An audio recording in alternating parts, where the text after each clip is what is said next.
Pizza তো আজকাল বাচ্চা থেকে বড় সবাই খুব ভালোবাসে, কিন্তু সেই পিৎজা বাজার থেকে কিনতে গেলে আমাদের অনেক টাকা খরচা করতে হয়। সেই জন্য আজকে আমি বাড়িতে কিভাবে সহজে একটা সুন্দর পিৎজার ডো বানিয়ে পিৎজা বানানো যায় সেটাই তোমাদের সঙ্গে শেয়ার করব। নমস্কার বন্ধুরা, আমি জলি তোমাদের সবাইকে স্বাগত জানাই আমার রান্নাঘরে। আমি এখানে 2 কাপ দুধ হালকা গরম করে নিয়েছি, তার মধ্যে 2 চামচ চিনি আর 2 চামচ ইস্ট দিয়ে এটাকে আমি ফরমেশন হতে দেব। আর বাজার থেকে পিৎজা যে আমরা বেসটা কিনি বা এমনি অনলাইনেও যে পিৎজা কিনি সেগুলোর বেসটা খেতে খুব একটা ভালো হয় না। আমি আজকে তোমাদের কিভাবে একটা টেস্টি আর সফট বেস তৈরি করা যায় সেটাই তোমাদের সঙ্গে শেয়ার করব। আমি 4-5 কোয়া রসুন ভালো করে থেতো করে নিয়েছি, আর এখানে 1 চামচ চিলি ফ্লেক্স, 1 চামচ অরিগ্যানো, এই ফরমেশন হওয়া ইস্টের মধ্যে দিয়ে দেবো। দিয়ে এবার এর মধ্যে 1 চামচ নুন দিয়ে দিয়েছি, দিয়ে 2 চামচ তেল দিয়ে দেবো, আর দিয়ে দিচ্ছি 2 কাপ ময়দা। আমি এখানে বেকারি ময়দা ইউজ করেছি, যেটা বেকারি পারপাসে ইউজ করা হয় সেই ময়দাটা। তোমরা প্লেন ময়দাও ইউজ করতে পারো। আর এখানে 1/2 চামচ বেকিং পাউডার দিয়েছি, বেকিং সোডা না, বেকিং পাউডার 1/2 চামচ দিয়ে আমি এই ডোটা তৈরি করে নেব, একটা সফট ডো বানিয়ে নেব। আর এইভাবে ডোটা বানালে ডোটা খুব টেস্টি হয় এবং সফটও হয়। আর ডো সফট করার ট্রিক্স হচ্ছে ডোটাকে বেশ মেখে নেওয়ার পর 8-10 মিনিট ধরে ডোটাকে ভালো করে মথে নিতে হবে। আমি অল্প অল্প ময়দা ছড়িয়ে ছড়িয়ে একটা সফট ডো তৈরি করে নেব। এই পর্যন্ত যারা আমার ভিডিওটা দেখছো তারা একটা লাইক দিয়ে দেখবে। কদিন ভিডিও দিতে পারিনি, শরীরটা খুব খারাপ ছিল, গলাটাও বসে গেছিল, সেই জন্য ভয়েস ওভার দিতেও পারিনি। আজকেও এখনও গলার পরিস্থিতি খুবই খারাপ, তবুও চেষ্টা করছি। যদি ভয়েসটা খারাপ হয় তোমরা একটু মার্জনা করে দিও। এইভাবে আমি ডোটা বানিয়ে নেব। এই যে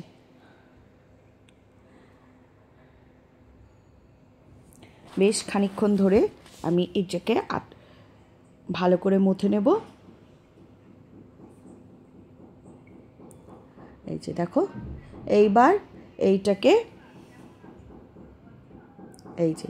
এইভাবে এই ডোটাকে ঠিক 5-7 মিনিট ধরে এইভাবে মেখে নিতে হবে। এই মাখার উপরেই কিন্তু পিৎজা ডো বা বলো পাউরুটি বলো, এগুলোর সফটনেসটা অনেকেই কিন্তু পিৎজা বা পাউরুটি বানায়, কিন্তু সবারটা কিন্তু এরকম সফট হয় না। তার ট্রিক্সটা হচ্ছে এই মাখার উপরেই নির্ভর করে। আমার ডোটা মাখা হয়ে গেছে, এবার একটু তেল দিয়ে এটাকে রেস্টে রেখে দেব। 1/2 ঘন্টা থেকে 1 ঘন্টা মতো এটাকে আমি রেস্টে রেখে দেব। একটা ক্লিয়ার ফয়েল পেপার দিয়ে আমি এটাকে ঢেকে একটু গরম জায়গায় এটাকে রেস্টে রাখবো, বা ঢাকনা থাকলে ঢাকনা দিয়েও ঢেকে রাখা যায়।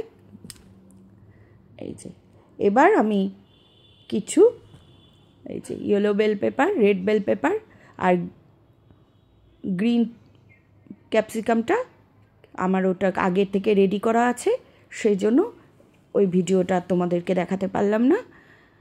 আমি আজকে চিকেন পিৎজা বানাবো, সেই জন্য চিকেনগুলোকেও আমি ছোট ছোট কিউব করে কেটে নিয়েছি। এখানে আমি চিকেনটাকে রেডি করে নিচ্ছি।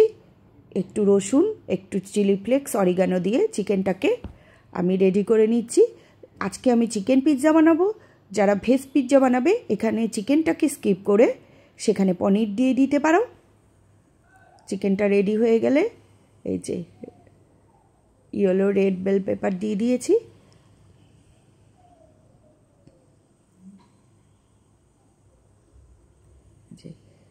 দিয়ে এবার টপিংটা আমার প্রায় রেডি হয়ে গেছে। এই যে এখানে আমার কিছু সুইট কর্নও ছিল, সেগুলোও দিয়ে দিয়েছি। দিয়ে টপিংটা আমার রেডি হয়ে গেছে। আমি গ্যাসের ফ্লেমটা বন্ধ করে দিয়েছি। এবার এই যে ডোটাকে দেখো কতটা ফরমেশন হয়ে গেছে ডোটা। এইটার থেকে আমি এই যে দুটো গোলা বানিয়ে নিয়েছি। এবার এইটাকে আমি বেস তৈরি করে নেব।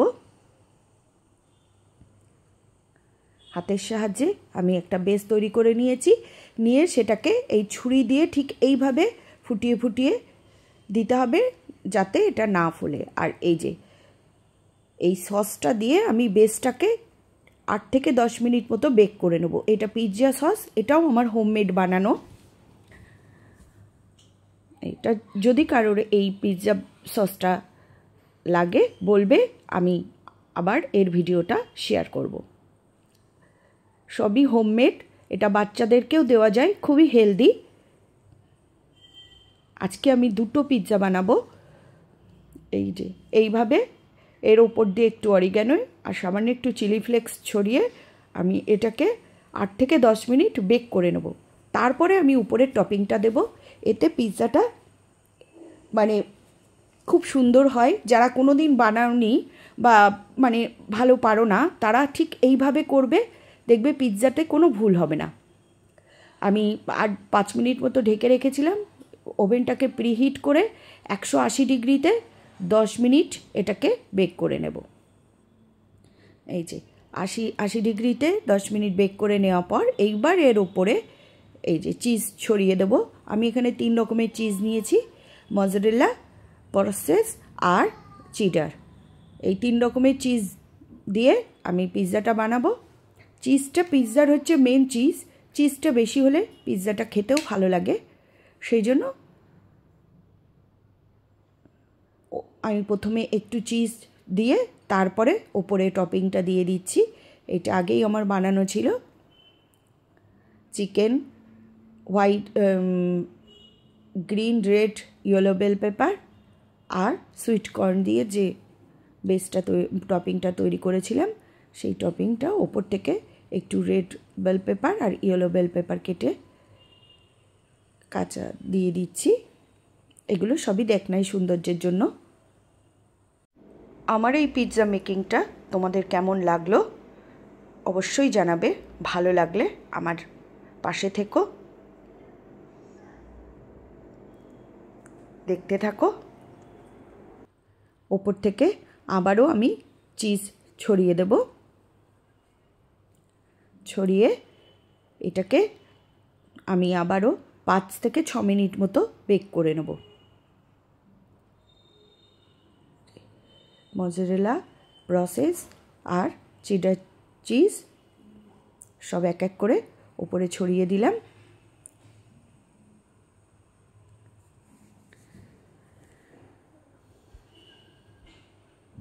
আর এইভাবে বাড়িতে পিৎজা বানিয়ে বাচ্চাদেরকেও দিতে পারো। ওপর থেকে একটু অরিগ্যানো আর চিলি ফ্লেক্স সামান্য একটু ছড়িয়ে আমি এটাকে আবারও 5 থেকে 6 মিনিট বেক করে নেব, যে চিজটা মেল্ট হয়ে যাওয়া পর্যন্ত। এটাকে বেক করে নিয়েছি। আর একটা ছোট আমি বানিয়ে নিচ্ছি। এই দেখো, এটাকেও আমি ঠিক সেম প্রসেসে বেক করে নিয়েছি। নিয়ে এবার ওপর থেকে আগে চিজ দিচ্ছি, দিয়ে তারপরে ওপরে টপিং পিৎজা সস সব দিয়ে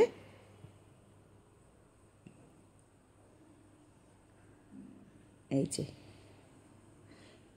আমি যেভাবে তোমাদেরকে দেখালাম সেইভাবে একদিন পিৎজার বেসটা এইভাবে বানিয়ে দেখো।